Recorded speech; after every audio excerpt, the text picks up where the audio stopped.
Suatu hari Sayyidina Umar bin Khattab masuk menemui Rasulullah Shallallahu Alaihi Wasallam dengan uraian air mata. Rasulullah bertanya, "Wahai Umar, mengapa engkau menangis?" Kemudian Umar menjawab, "Ya Rasulullah, di depan pintu ada seorang pemuda yang menangis dan tangisannya sangat menyayat hatiku." Lalu kemudian Rasulullah menyuruh Umar untuk membawa pemuda itu masuk menemuinya. Ketika pemuda tersebut hadir di hadapan beliau, Rasulullah kemudian bertanya, "Apa yang membuat engkau menangis? Apakah engkau menyekutukan Allah?" "Tidak Rasulullah." "Apakah engkau membunuh seseorang dengan zalim?" "Tidak juga ya Rasulullah." Rasulullah berkata, "Allah akan mengampuni dosamu sekalipun sebesar langit dan bumi." Sambil menangis pemuda itu berkata, "Ya Rasulullah, dosaku lebih besar daripada itu, dosaku sangatlah banyak, dan aku takut pada kemurkaan Tuhanku." Rasulullah kembali bertanya, "Apakah dosamu lebih besar dari kursi Allah?" "Lebih besar lagi ya Rasulullah." "Apakah dosamu lebih besar dari arsy-Nya Allah?" "Lebih besar lagi ya Rasulullah." "Apakah dosamu lebih besar dari Allah?" "Tentu saja Allah lebih besar dan lebih agung dari segalanya," jawab pemuda tersebut.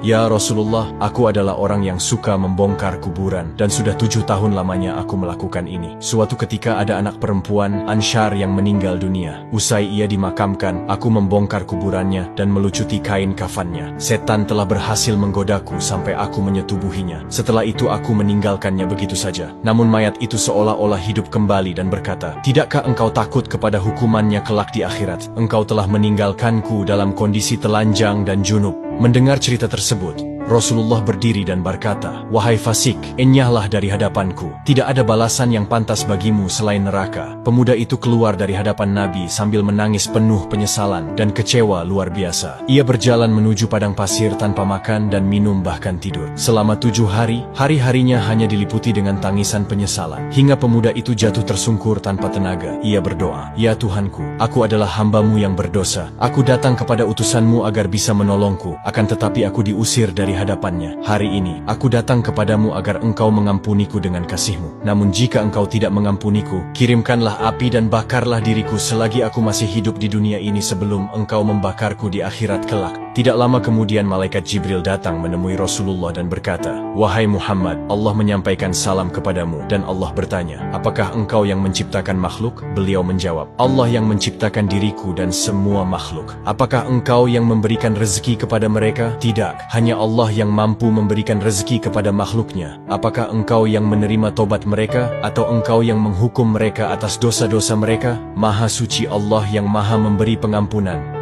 "Wahai Muhammad, Allah berfirman, 'Maafkanlah hambaku, karena aku telah mengampuninya.'" Rasulullah Shallallahu Alaihi Wasallam kemudian mengutus beberapa sahabat untuk mencari pemuda tersebut. Ketika pemuda dihadapkan kepada Nabi, Rasulullah memberitahukan bahwa Allah telah mengampuni dosanya dan menerima tobatnya. Dan tidak lama kemudian, pemuda itu pun meninggal dunia.